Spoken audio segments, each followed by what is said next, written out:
금요주일 예배에 나오신 교우님들을 주님의 이름으로 환영하고 축복합니다. 잠시 묵언으로 기도하시면서 오늘 예배 시작하겠습니다.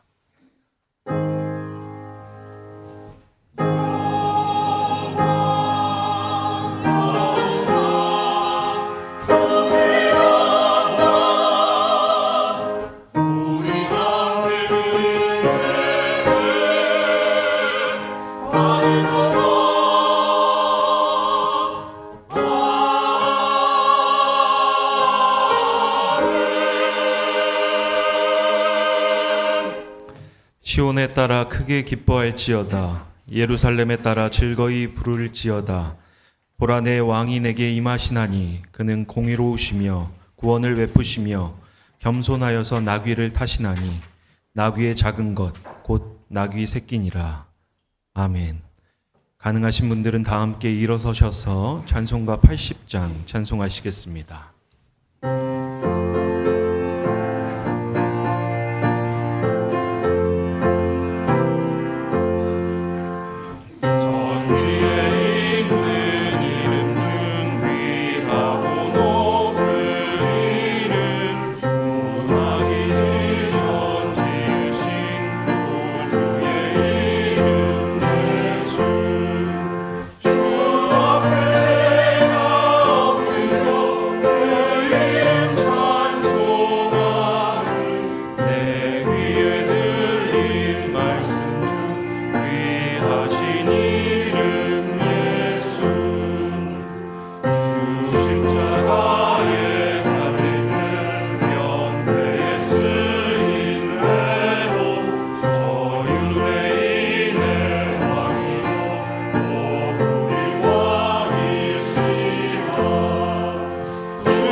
교독문은 18번 시편 31편입니다.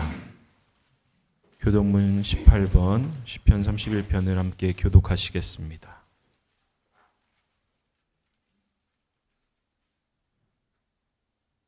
여호와여, 내가 주께 피하오니 나를 영원히 부끄럽게 하지 마시고 주의 공의로 나를 건지소서. 내 귀를 기울여 속히 건지시고 내 견고한 바위와 구원하는 산성에 이르소서. 주는 나의 반석과 산성이시니 그러므로 주의 이름을 생각하셔서 나를 인도하시고 지도하소서. 그들이 나를 위하여 비밀히 친 그물에서 빼내소서. 주는 나의 산성이시니이다. 내가 나의 영을 주의 손에 부탁하나이다. 진리의 하나님 여호와여, 나를 속량하셨나이다. 내가 원하는 것을 사랑하는 자를 미워하고 여호와를 의지하나이다. 내가 주의 인자하심을 기뻐하며 즐거워할 것은 주께서 나의 고난을 보시고 환난 중에 있는 내 영혼을 아셨으며 나를 원수의 수중에 가지 아니하셨고 내 발을 넓은 곳에 세우셨습니다. 아멘.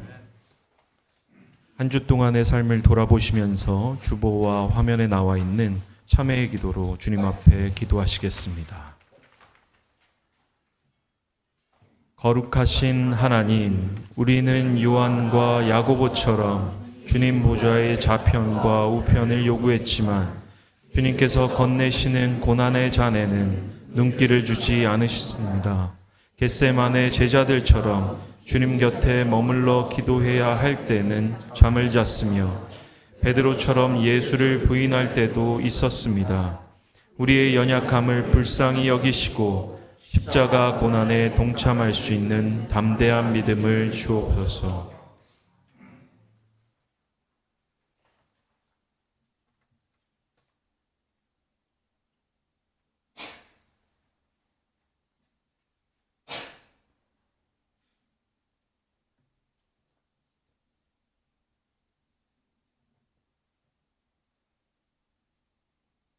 전능하신 하나님께서 우리를 사랑하셔서 우리 주 예수 그리스도를 통하여 모든 죄를 용서하시고 성령을 통하여 선하게 살 힘을 주십니다.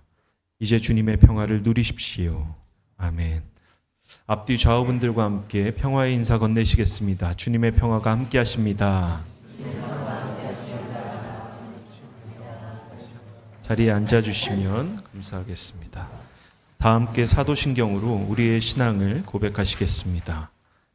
나는 전능하신 아버지 하나님, 천지의 창조주를 믿습니다. 나는 그의 유일하신 아들, 우리 주 예수 그리스도를 믿습니다. 그는 성령으로 잉태되어 동정녀 마리아에게서 나시고 본디오 빌라도에게 고난을 받아 십자가에 못 박혀 죽으시고 장사된 지 사흘 만에 죽은 자 가운데서 다시 살아나셨으며 하늘에 오르시어 전능하신 아버지 하나님 우편에 앉아 계시다가 거기로부터 살아있는 자와 죽은 자를 심판하러 오십니다. 나는 성령을 믿으며 거룩한 공교회와 성도의 교제와 죄를 용서받는 것과 몸의 부활과 영생을 믿습니다. 아멘.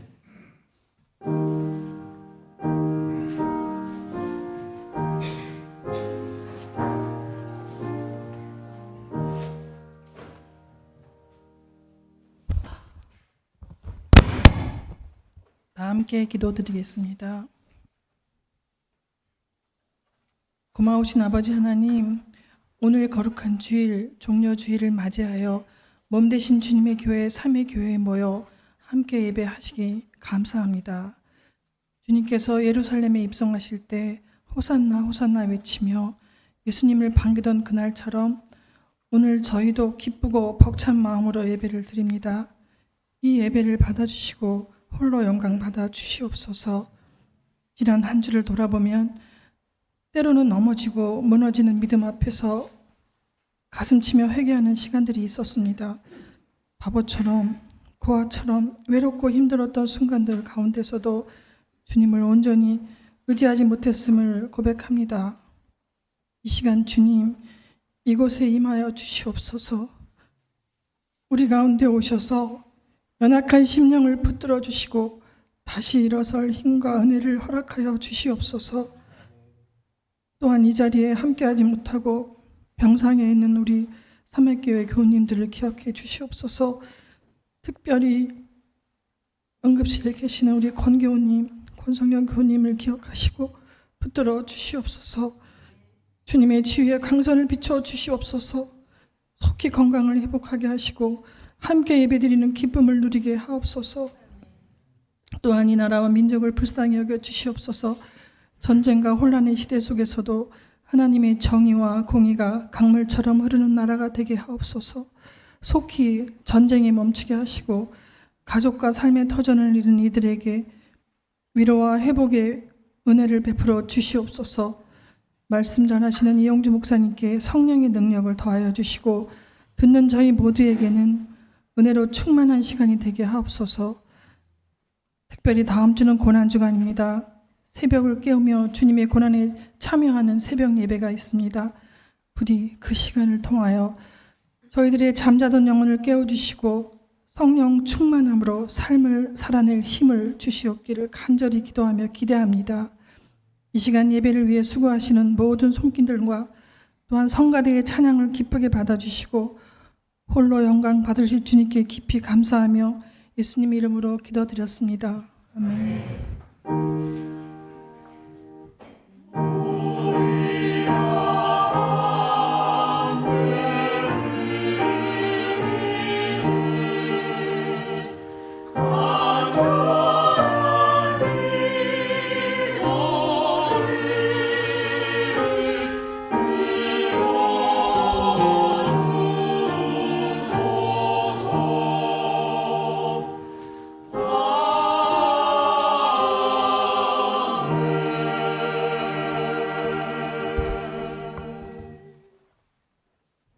오늘 우리에게 주시는 하나님의 말씀입니다. 예언서의 말씀은 구약성서 1035쪽 이사야 50장 4절에서 9절까지의 말씀입니다. 예언서의 말씀은 구약성서 1035쪽 이사야 50장 4절에서 9절까지의 말씀입니다.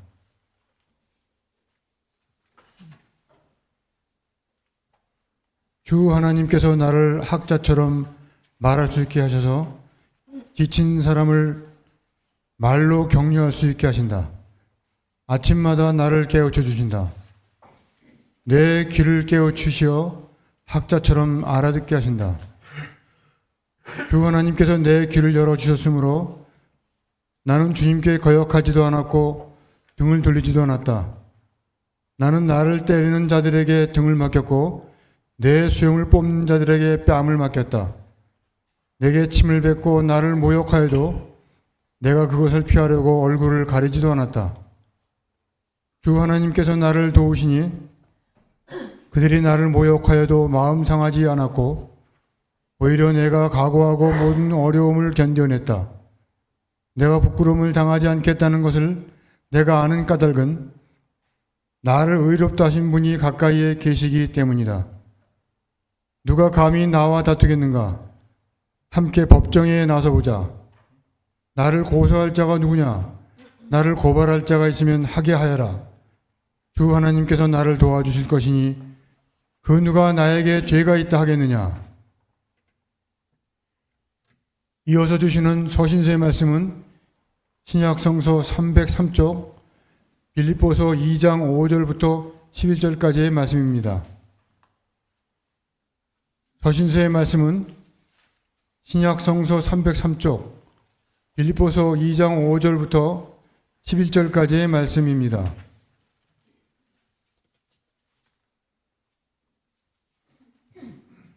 여러분 안에 이 마음을 품으십시오.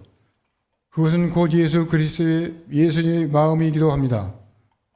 그는 하나님의 모습을 지니셨으나 하나님과 동등함을 당연하게 생각하지 않으시고 오히려 자기를 비워서 종의 모습을 취하시고 사람과 같이 되셨습니다. 그는 사람의 모양으로 나타나셔서 자기를 낮추시고 죽기까지 순종하셨으니 곧 십자가에 죽기까지 하셨습니다. 그러므로 하나님께서는 그를 지극히 높이시고 모든 이름 위에 뛰어난 이름을 그에게 주셨습니다. 그리하여 하늘과 땅 위와 땅 아래에 있는 모든 것들이 예수의 이름 앞에서 무릎을 꿇고 모두가 예수 그리스도는 주님이시라고 고백하여 하나님 아버지께 영광을 돌리게 하셨습니다. 이는 우리에게 주시는 하나님의 말씀입니다. 아멘.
보통은 그 옛말 속담 이런 것들이 항상 사실이라고 믿어왔는데 구관이 명관이다 뭐 이런 거는 아닌 것 같습니다.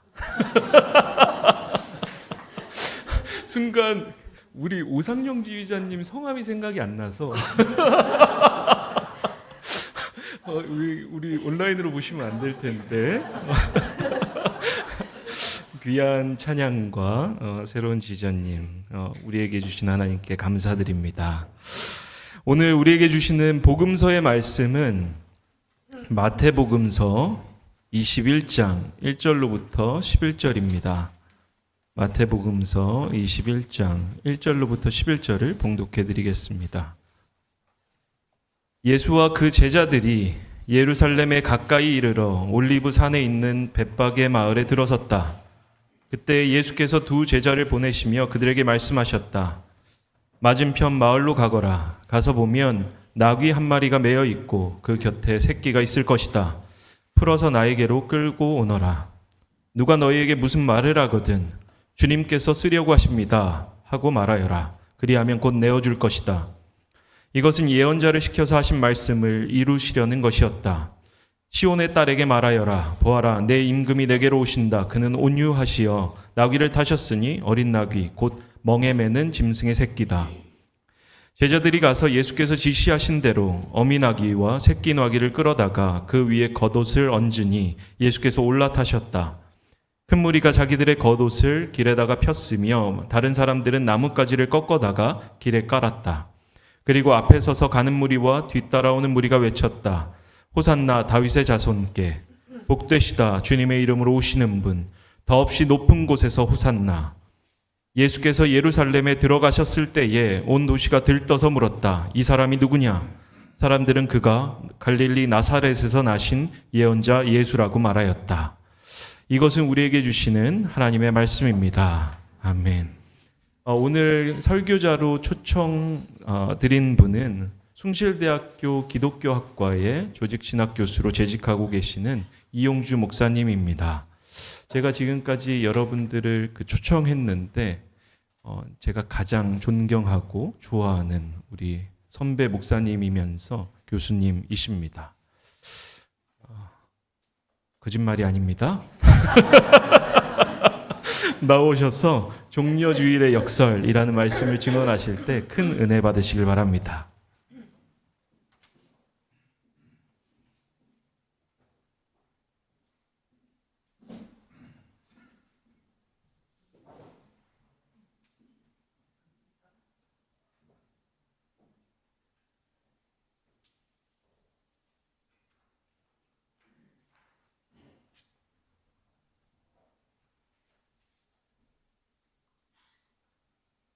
만나 뵙게 돼서 반갑습니다.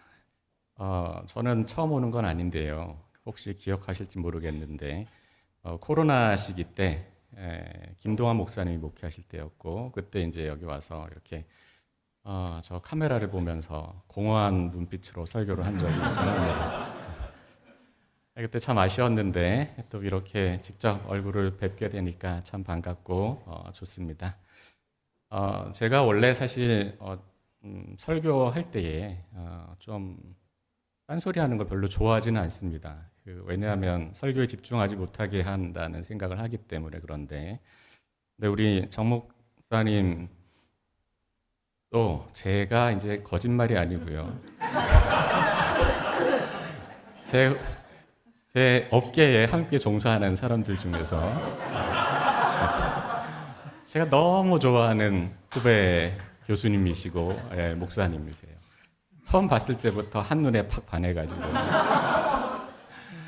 참 숭실대 같이 있을 때 정말 즐겁게 지냈는데 또 이렇게 삼백교회 뺏겨서 좀 기분이 안 좋은데 그런 상태에서 왔습니다. 예.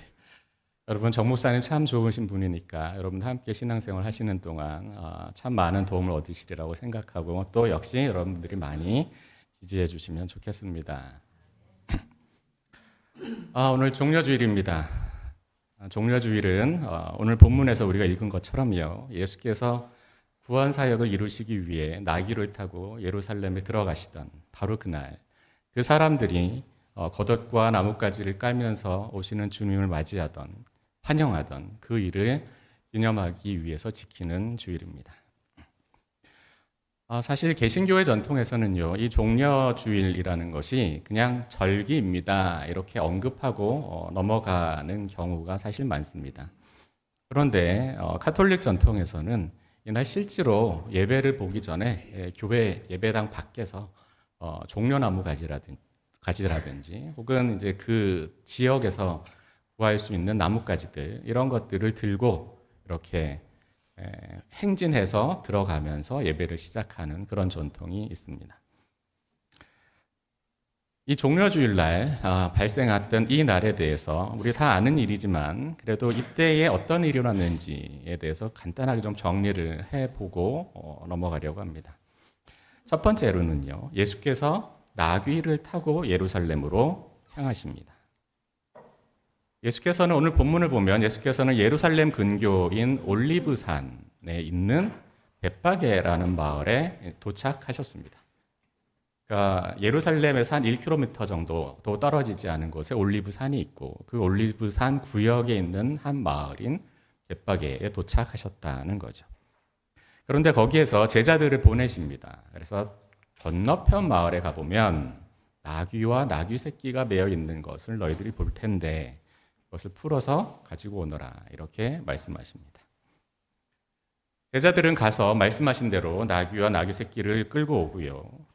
그리고 예수께서는 그 위에 타셔서 예루살렘 안으로 들어가시는 장면, 이것이 하나입니다. 둘째는 나귀를 타고 예루살렘으로 들어가시는 예수를 맞이하는 사람들의 환호성입니다. 사람들은 예수께서 예루살렘으로 들어가시는 것을 보면서 환호하면서 이렇게 외치죠. 9절 말씀입니다. 호산나, 다윗의 자손께 복되시다. 주님의 이름으로 오시는 분, 더없이 높은 곳에서 호산나. 호산나라는 말은 구원해 주십시오, 이런 말입니다. 구원해 주십시오. 우리를 구원해 주십시오. 지금 우리를 구원해 주십시오. 이런 의미가 담겨 있는 거죠. 여러분들도 다 잘 알고 계시다시피 예수 당시 사람들은요, 오랫동안 메시아를 기다려왔습니다. 언젠가 메시아께서 마침내 오실 텐데 그때 이스라엘을 구원해 주실 것이다 라는 믿음과 기대로 가득 차 있었습니다. 그리고 그 메시아는 누구일까 하면 다윗의 후손일 것이고 그 다윗의 후손 중에서 하나님이 보내신 메시아가 오실 텐데 그 메시아가 오시면 이 땅 위에 하나님 나라를 실현시키고 그리고 오랫동안 외세의 지배 가운데 있던 이스라엘 사람들을 구원하실 것이다 라고 그렇게 이스라엘 사람들은 믿고 메시아를 기다려왔습니다.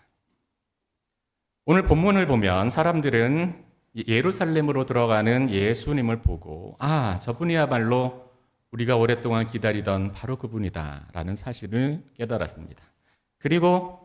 그래서 기쁜 마음으로 외치는 거죠. 다윗의 후손이시여, 우리를 구원해 주십시오. 호산나, 지금 우리를 구원해 주십시오.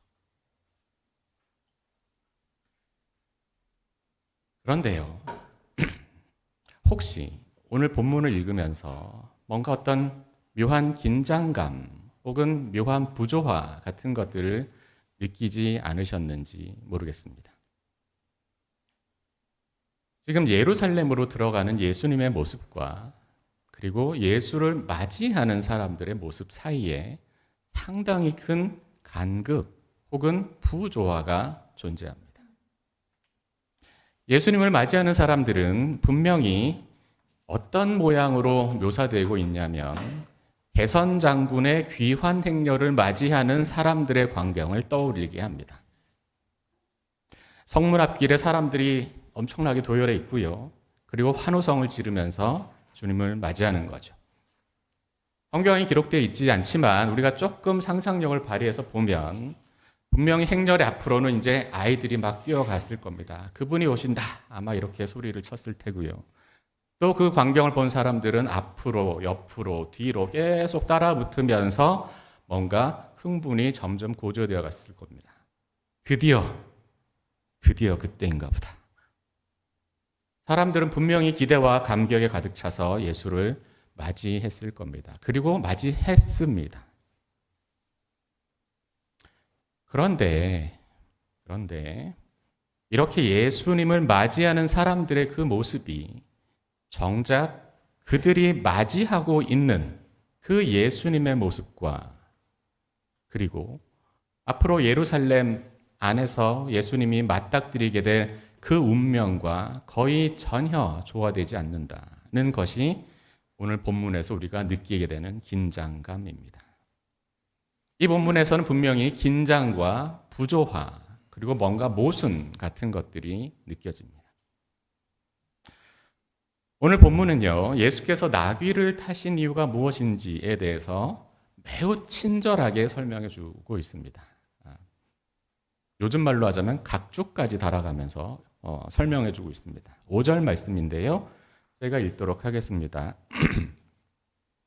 시온의 딸에게 말하여라. 보아라, 내 임금이 내게로 오신다. 그는 온유하시어 나귀를 타셨으니 어린 나귀, 곧 멍에 매는 짐승의 새끼다. 이 말씀은 성경 본문에도 나와 있지만 사실 스가랴 9장 9절의 말씀을 일부 수정해서 인용하고 있는 말씀입니다. 스가랴 9장 9절에도 거의 똑같은 말씀이 나오는데 굳이 찾지 마십시오. 왜냐하면 스가랴가 어디 있는지 참 찾기 어려우니까 제가 읽어드리겠습니다. 도성 시온아 크게 기뻐하여라. 도성 예루살렘아 환성을 올려라. 내 왕이 내게로 오신다. 그는 공의로우신 왕, 구원을 베푸시는 왕이시다. 그는 온순하셔서 나귀, 곧 나귀 새끼인 어린 나귀를 타고 오신다. 스가랴 9장 9절도 그렇고요. 오늘 마태복음의 본문도 그렇고요. 다 이스라엘의 왕이 오시는데, 진정한 왕이 오시는데 그분이 어떠한 모습으로 오시는가 하는 것을 거의 유사한 방식으로 설명해 주고 있습니다. 그분은 다른 왕들이 그런 것처럼 폭력에 기반해서 통치하는 왕이 아니다는 사실을 본문들은 이야기하려고 합니다. 그는 가난한 사람들로부터 빼앗은 값진 물건들을 보관하기 위해서 왕궁에 저장고를 짓는 그런 왕이 아닙니다. 백성들의 자식들을 자신의 경비병으로 혹은 왕궁의 종사자로 쓰기 위해서 징발하는 그런 왕이 아닙니다. 그는 공평과 정의를 행하고 그리고 기존의 왕들에 의해서 이루어지던 압제의 시대를 완전히 끝내 전혀 새로운 패러다임의 왕이다. 그 사실을 오늘 본문들은 이야기하려고 합니다.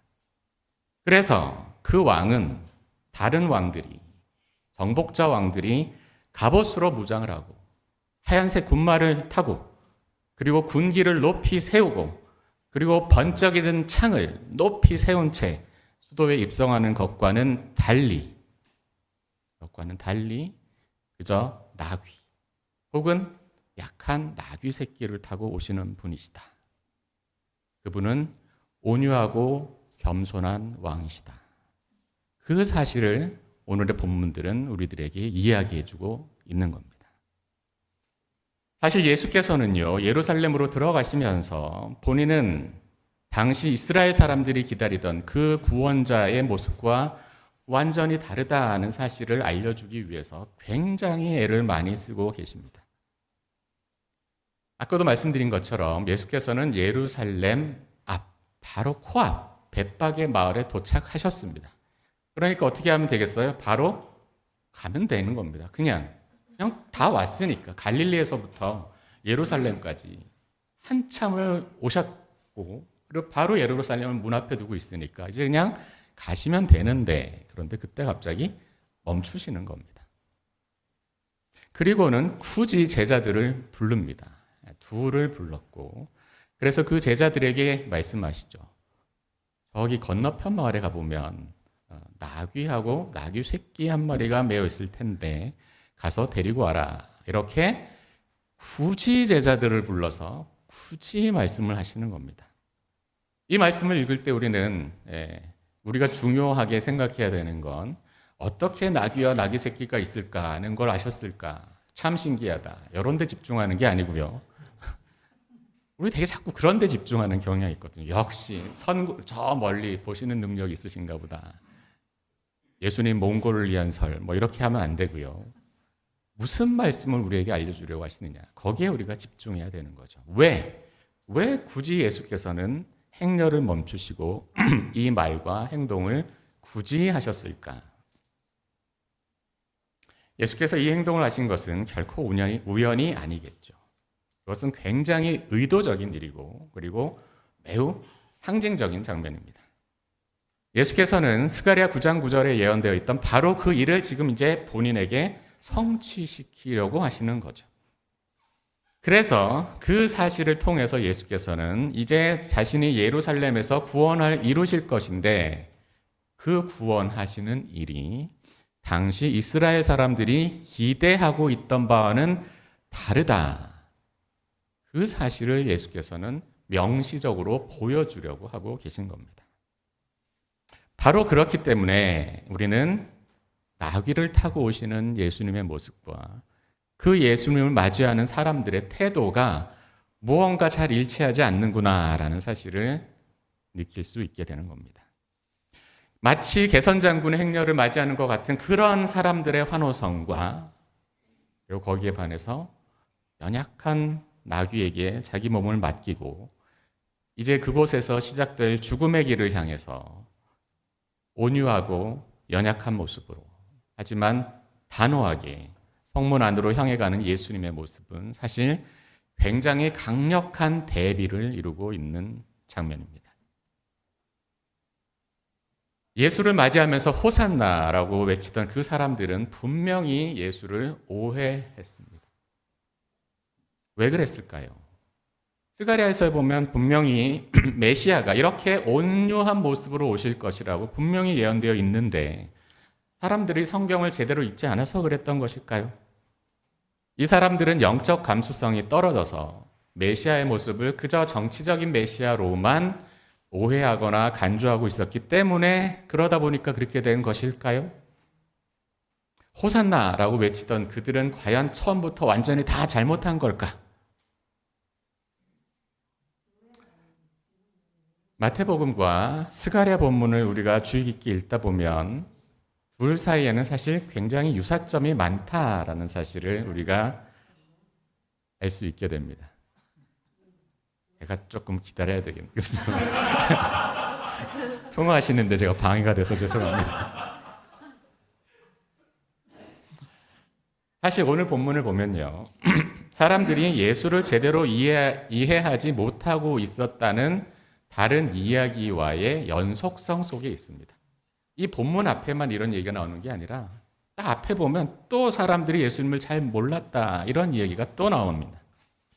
그게 어디냐 하면 아까 여러분들이 주보에도 나왔던 마태복음 20장 20절부터 28절까지 이야기인데요. 여러분들 다 잘 아시는 얘기입니다. 예수께서 예루살렘으로 가려고 하시죠. 그 이야기를 듣고 거기에 뭔가 신경을 곤두세운 사람들이 있습니다. 특히 누가 그랬냐면 세베대의 아들들의 엄마가 드디어 그렇게 깨달았습니다. 그래서 예수님께로 와서 이야기를 하죠. 예수님, 예루살렘으로 들어가서 이제 예루살렘을 접수하시게 되면 우리 아들 한쪽은 오른쪽에 한쪽은 왼쪽에 이렇게 좀 써주십시오 라고 이렇게 와서 청탁을 하는 장면이 나오죠. 그 소식을 듣고 제자들이 막 화가 났습니다. 왜 화가 났어요? 아니 어떻게 예수님의 구원 사역을 그런 식으로 오해할 수가 있어? 이렇게 해서 화가 난 것이 아니고 이런 제길 늦었군. 그래서 다 화가 난 거죠. 그래서 다 화가 났습니다. 우리보다 먼저 나가서 그렇게 하더니 예루살렘 사람들이 그랬던 것처럼요. 예루살렘 사람들만 문제였던 것이 아니라 예수를 따르던 사람들도 예수님이 어떤 일을 하시려고 하시는 것인지 잘 이해하지 못했습니다. 다 똑같이 이해하지 못하긴 매한 가지였다는 거죠. 이런 제자들의 모습을 보고 예수께서는 이렇게 말씀하십니다. 좀 긴 본문이지만 제가 읽어드리겠습니다. 너희가 아는 대로 이방 민족들의 통치자들은 백성을 마구 내리누르고 고관들은 백성에게 세도를 부린다. 그러나 너희끼리는 그렇게 해서는 안 된다. 너희 가운데에서 위대하게 되고자 하는 사람은 누구든지 너희를 섬기는 사람이 되어야 하고 너희 가운데서 으뜸이 되고자 하는 사람은 너희의 종이 되어야 한다. 인자는 섬김을 받으러 온 것이 아니라 섬기러 왔으며 많은 사람을 위하여 자기 목숨을 몸값으로 치러주려고 왔다. 어떻게 오해의 여지가 있습니까? 오해의 여지가 너무 없어요. 너무 분명하게 예수께서는 말씀하셨는데, 그런데 또 사람들은 또 못 알아듣습니다. 우리는 이 장면을 보면서 그리스도께서 영적 구원을 이루러 오신 분인 것을 사람들이 영안이 어두워서 잘 이해하지 못했다, 이런 식으로 이해해서는 곤란합니다. 사실 그런 평가는 이분들을 너무나 일방적으로 매도하는 평가인 거죠. 사실 이분들은 다른 방식으로 이해할 수 있을 그런 길이 거의 없었다라고 보는 게 맞습니다. 그럴 수밖에 없었다는 거예요. 아까 말씀드린 것처럼 이 나귀 이야기는 스가랴서 9장에 나온다고 제가 말씀드렸습니다. 그런데 스가랴서 9장을 읽어보면 사실 마태복음 본문과 거의 똑같은 맥락이다라는 사실을 우리가 알 수가 있습니다. 스가랴서 전체는요, 유다 왕국이 바벨론에 의해서 멸망당하고, 그리고 이어서 페르시아라는 나라에 의해서, 그러니까 오늘날 이란의 기원이 되는 나라죠. 그 페르시아에 의해서 또 지배를 받는 맥락 속에 있고요. 또 조금 더 넓게 보자면 심지어는 그리스에게도 지배를 받는 그런 맥락 가운데서 기록되어 있습니다. 그게 스가랴서의 역사적 배경이 되는 거죠. 아무튼요, 이런 것들은 다 뭘 암시하냐면 이스라엘 사람들이 역사적으로 얼마나 오랫동안, 얼마나 길게 외세에 의해서 고통을 받아왔는가 하는 것들을 이제 배경으로 하고 있는 겁니다. 바벨론, 페르시아, 그리스 등등인 거죠.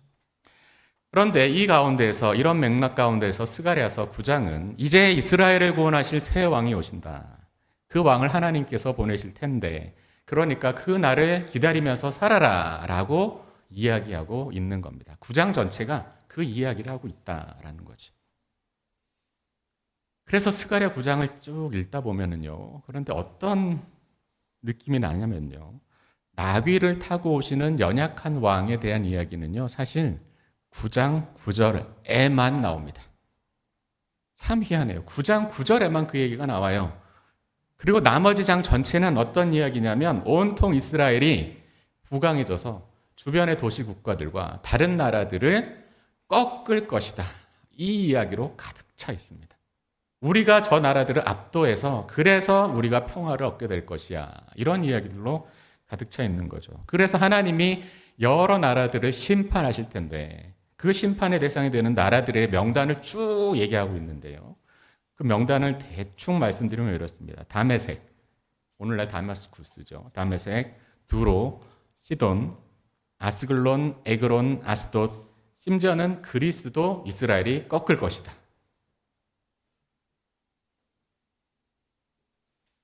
그 맥락에서 사실 우리가 잘 알고 있는 좀 익숙한 본문이 나옵니다.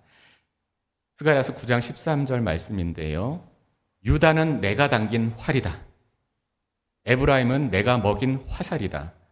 시온아, 내가 내 자식을 불러 세워서 그리스의 자식을 치게 하겠다. 내가 너희를 용사의 칼로 삼겠다.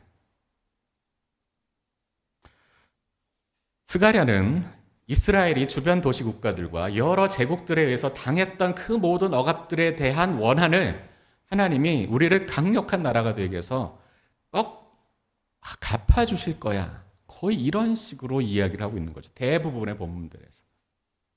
나귀 타고 오신다, 이 말씀은 그 중에 잘 보이지 않을 만큼 숨겨져 있는 겁니다. 물론 이런 본문들, 특히나 구약에 나온 이런 본문들을 읽을 때 우리는 굉장히 조심해서 읽어야 됩니다. 왜냐하면 이러한 본문들을 너무나 정당화해서 읽다 보면 어떤 일이 일어나게 됐냐면, 지금 돌 위에 돌 하나, 도시에 돌 위에 돌 하나 남지 않도록 가자지구를 파괴하고, 그리고 팔레스타인 사람들에 대해서 인종 청소를 자행하고, 그리고 레바논과 이란에 대한 폭격을 감행하는 오늘날 이스라엘의 전쟁 범죄를 정당화해주는 그러한 전거 구절로 이해돼서는 결코 안 되기 때문에 그렇습니다. 결코 그렇게 이해해서는 안 되는 겁니다. 다만 이 본문을 우리는요, 그 당시 맥락 속에서만 읽어야 되는 겁니다. 나라가 망했고요. 왕이 포로로 잡혀갔습니다. 그리고 끊임없는 외세의 침략과 억압 속에서 나라가 고통당하고 모두가 신음하던 그 맥락 속에서 그 이스라엘의 관점에서 보자면 이런 세상을 이룰 새로운 왕, 메시아를 하나님이 보내주시기를 기다리는 것, 그것은 너무나 자연스러운 일인 거죠. 너무나 자연스러운 일인 겁니다. 그 일은 스가랴 시기 사람들만 아니라 로마 제국 시기를 살아가던 예수 당시의 유대인들도 마찬가지였을 겁니다. 그러니 예수를 맞이하면서 우리를 지금 구원해 주십시오 라고 소리치던 그 외침은 그것이 정치적, 군사적 메시아에 대한 기대와 호소였기 때문에 잘못이다. 그렇게 너무 쉽게 매도하기에는 좀 문제가 있는 거죠. 왜냐하면 우리도 누군가의 억압을 겪어보았기 때문에 그렇고 우리도 일제치하에 있을 때는 그렇게 기도하지 않았겠냐는 거죠. 당시 사람들에게 예수는 자신들의 믿음과 그리고 오랜 기다림에 너무나 부합하는 그런 인물이었습니다.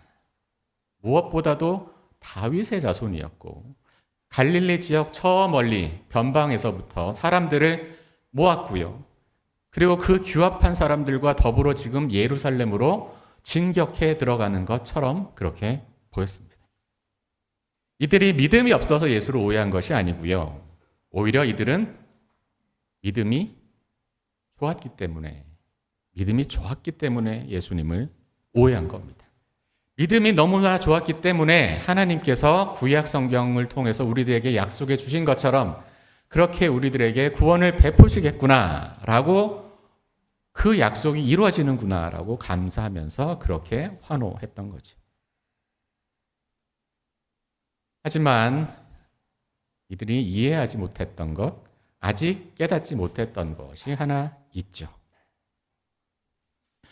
그것은 우리가 성경을 기초로 혹은 우리가 우리의 신앙 생활과 그리고 우리들 각자가 가지고 있는 개인적인 경험들 그리고 국가적이고 민족적 경험들 이런 것들을 토대로 해서 그러니까 하나님은 우리들에게 이런 일을 베푸셔야 해 라고 기대하고 희망하는 그 일이 하나님의 뜻과는 늘 일치하는 것은 아니다. 그 사실을 아직 깨닫지는 못하고 있었던 겁니다. 왜냐하면 하나님은 자신의 구원을 힘의 행사를 통해서 하지 않으시고 철저히 연약한 인간의 모습으로 이루려고 하셨기 때문이고 그 일이 이루어지기 전까지는 사실 그 사실을 깨달을 수 없었던 거죠. 그럼에도 불구하고 예수께서는 그 사실을 이렇게 하나님께서는 새로운 방식으로 일을 하실 거다라는 사실을 세베대의 아들들의 청탁 사건 때에도 말씀하셨고 굳이 나귀 2마리를 굳이 절로 찾으러 보낼 때에도 행동으로 말씀하셨고 그리고 굳이 그 나귀 위에 타셔서 그 예언을 성취하고자 하실 때에도 말씀으로 명료하게 말씀하셨습니다. 그러나 사람들은 그 사실을 깨닫지 못하는 겁니다. 왜? 그들은 그들 나름대로 확고한 믿음과 정당한 기대와 그리고 간절한 희망을 가지고 있었기 때문에 그렇습니다. 나름대로 다 정당했던 겁니다. 나름대로 다 확고했던 거예요. 나름대로는 다 이게 맞아라고 생각할 수밖에 없었던 거죠. 믿음이 없어서 그런 게 아니고 믿음이 굉장히 강하게 있어서 그랬던 겁니다. 오늘 얘기를 우리들에게 한번 적용시켜 보도록 할까요? 우리는 결코 하나님을 모르지가 않습니다. 예수에 대해 모르지 않습니다. 하나님이 자신을 믿는 자들에게 어떤 복을 내려주실 것인지 모르지 않잖아요. 알고 있습니다, 우리들. 하나님이 우리를 돌보시고 우리를 인도하시고 우리의 신음과 기도도 들어주실 것이고 우리가 환난 가운데 있을 때에 우리들에게 구원을 베풀어 주실 것이다. 다 알고 있습니다. 문제는 정작 우리가 우리의 믿음으로 인해서 하나님이 우리에게 일하시는 구체적인 방식을 잘 보지 못하는 경우들이 많이 있다는 겁니다. 하나님은 강력한 메시아를 통해서가 아니라 상한 갈대와 같이 연약하게 자기를 비우고 그리고 다른 사람들을 위해 자기를 희생하는 한 사람, 그 사람을 통해서 세상을 구원하기를 원하셨습니다. 하나님은 우리를 강하게 함으로써 일하려고 하는 것이 아니시고 오히려 우리가 스스로 약해질 때 그것을 통해서 자신의 뜻을 이루려고 하십니다. 하나님의 아들이 인간이 되시고 그것도 지극히 연약한 자의 모습으로 오시고 고통을 당하시고 죽으신 것이 바로 그 하나님이 일하시는 그 독특한 방식이었다는 사실을 우리는 믿음이 없어서가 아니라 믿음이 좋아서 자꾸만 잊어버리면서 살아가고 있는 거죠. 종려주일과 관련된 본문들 전체는요, 역설과 긴장이 담겨 있습니다. 스가랴 본문도 그렇고 마태복음의 본문도 그렇습니다. 이 본문들은 다 하나님을 믿는 사람들이 가질 법한 정당한 기대들과 그리고 그 정당한 기대들로 인해서 초래되는 오해들에 대해서 우리들에게 알려줍니다. 그리고 그 사이에서 아주 미세하게 정말 아주 얇은 책꽂이처럼 책갈피처럼 아주 그래서 찾기 어려울 정도로 하나님은 온유함을 통해서 연약함을 통해서 낮아짐을 통해서 일하신다라는 이야기가 끼워져 있는 겁니다. 그러니까 이 본문들은 보면서 우리는 그 시대 사람들은 참 명안이 부족했구나 이렇게 생각하면 안 되는 거죠. 이건 사실 우리들 모두의 모습을 반영해 주고 있는 겁니다. 우리 모두가 다 그러한 방식으로 하나님을 믿고 살아가고 있기 때문에 그렇습니다. 처음에 말씀드린 것처럼 종려주일은 종려나무 가지를 들고 예수의 오심을 환호하는 그 행렬과 더불어서 시작합니다. 그런데 정작 예배가 시작되면 전통적으로 예배에서는요, 어떤 본문을 읽냐면 우리 오늘 읽었던 것처럼 오직 그리스도의 순환에 대한 이야기만 읽으면서 순환주일로 넘어 들어가게 됩니다. 예수께서는 우리를 구원하시는 분이십니다. 맞습니다. 그러나 그 구원이라는 것이 우리가 기대하는 방식으로 늘 이루어질 것이라고 그렇게 생각해서는 안 될 것입니다. 종려주일이 지나고 이제 순환절 기간 동안 이제 우리는 오실 주님을 맞이하기 위해 준비해야 합니다. 그러나 우리의 구원이 우리가 강해지는 것 혹은 예수 이름으로 이루어지는 승리의 행진을 통해서가 아니라 주님의 고통을 통해서 이루어졌다는 것, 그 구원의 신비를 우리가 늘 되새기면서 우리의 삶 속에 은밀하게 감춰져 있는 주님의 뜻에 순종하면서 살아가는 그런 한 주간이 되시기를, 그리고 그렇게 기도하며 부활절을 준비하는 여러분의 얘기를 바랍니다.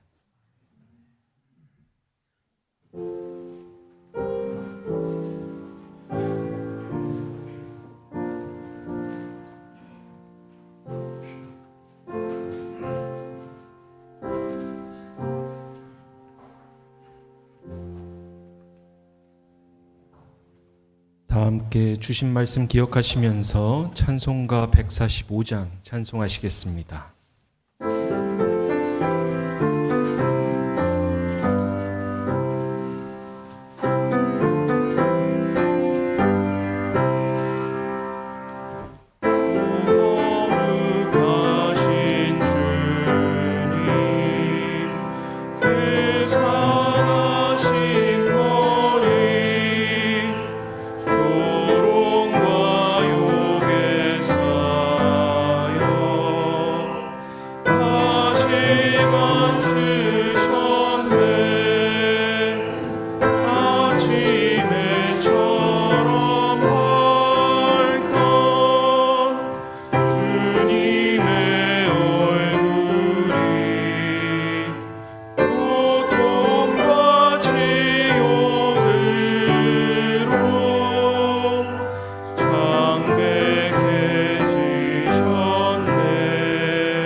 가능하신 분들은 다 함께 일어서셔서 50장 2절 찬송하시면서 주님 앞에 봉헌하시겠습니다.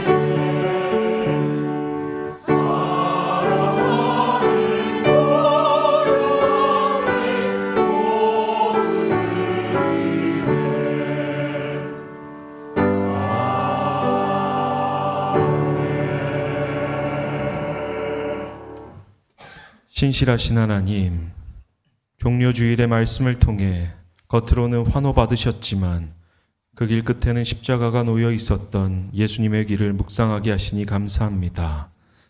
우리도 주님의 길을 따르되 영광만이 아니라 고난의 의미도 깊이 새기게 하시고 세상의 기준과는 다른 하나님의 뜻에 순종하는 믿음을 갖게 하옵소서. 주님, 오늘 우리가 드리는 이 봉헌을 기쁘게 받아 주옵소서. 이 예물을 드리며 우리의 삶과 생명 또한 주님께 올려드립니다. 날마다 주님의 주권을 기억하며 살아가게 하시고 주님께서 이 땅에 계실 때 고아와 과부, 세리와 죄인들을 찾아가셨듯이 이 예물과 우리의 삶이 교회의 울타리를 넘어 소외되고 억눌린 이웃을 섬기는데 사용될 수 있도록 역사하옵소서. 전쟁과 기근, 질병으로 신음하는 이들의 목소리를 외면하지 않게 하시고 생태위기로 고통받는 생명의 아픔을 공감하는 믿음 또한 더하여 주옵소서. 우크라이나와 이란을 비롯한 전쟁의 현장을 돌아보시고 주님의 이름으로 폭력을 정당화하지 못하도록 세상의 위정자들을 붙들어 주소서. 주님의 공의와 정의가 이 땅에 이루어져서 더 이상 무고한 이들이 고통당하지 않게 하시고 전쟁과 재난의 아픔을 무감각하게 지나치지 않도록 우리의 마음을 일깨워 주셔서 사랑하는 이들을 잃은 이들을 위로하여 주옵소서. 삼회교회와 모든 교우님들을 주님 손에 의탁합니다. 특별히 위중한 가운데 있는 우리 권성용 교우님을 기억하여 주시고 주님의 손으로 그를 붙들어 주시고 그 마음을 평안케 하여 주셔서 주님의 회복 가운데서 우리가 다시금 함께 교제하며 하나님을 예배할 수 있도록 역사하여 주시옵소서. 그 외에도 육신의 연약함과 마음의 무거움 가운데 있는 교우님들, 가정과 자녀를 위해 눈물로 기도하는 교우님들, 인생의 갈림길에서 주님의 인도하심을 구하는 교우님들의 간구를 기억하여 주옵소서. 주님의 위로와 평안, 복된 인도하심이 우리 모두와 함께 하시기를 우리 주 예수 그리스도의 이름으로 함께 기도합니다. 아멘. 자리에 앉아주시면 감사하겠습니다. 앞뒤 좌우분들과 함께 성도의 교제 시간 갖겠습니다. 한 주일 동안 평안하셨습니까?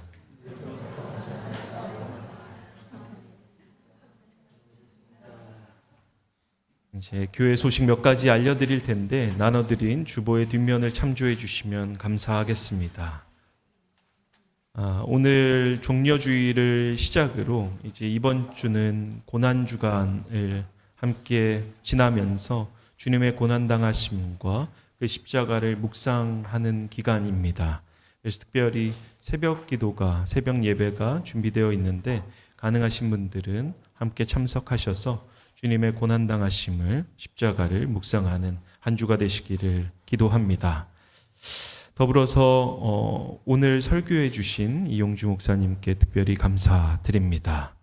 그리고 이번 교회 예배를 마치고 계속해서 성경 개관 특강을 진행할 예정입니다. 가능하신 분들은 함께 참석하셔서 성경을 통해서 하나님을 깊이 알아가시는 우리 모두가 될 수 있기를 기도합니다. 성금요일 예배가 돌아오는 금요일 오후 8시에 삼회교회 본당에서 있습니다. 이를 기억하시고 함께 참석하실 수 있기를 바랍니다. 더불어서 오늘은 신성섭 김명희 교우님께서 특식으로 함께 섬겨주셨습니다.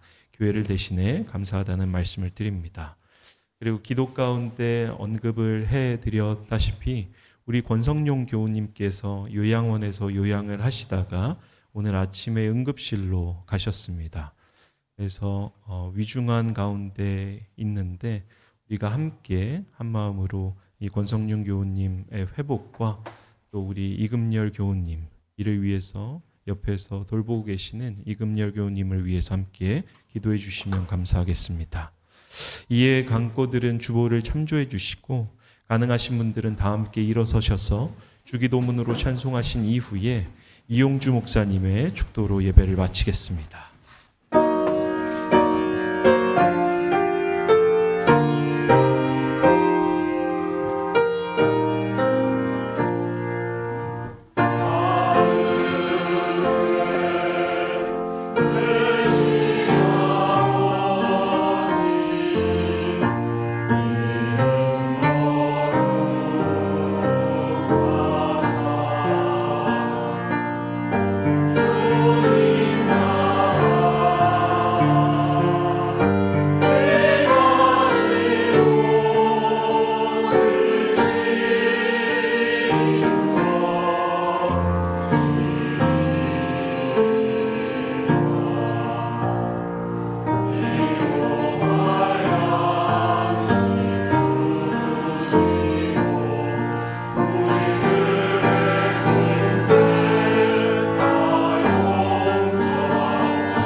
이제는 우리를 사랑하시되 자기 아들을 주기만큼 사랑하시는 하나님 아버지의 극진하신 사랑과 우리를 위하여서 자기를 바치시고 온유하고 연약하게 자기 고난의 길을 걸어가신 예수 그리스도의 은혜와 아버지와 아들의 사랑에 우리를 참여하게 하시는 성령의 역사하심이 이제 예수 그리스도를 믿으며 타인을 위하여서 자기를 버리신 그 고난의 길을 묵상하며 그분의 뒤를 따르기로 결단하는 삼회교회 교인들에게 지금부터 영원토록 함께 하시기를 간절히 축원하옵나이다.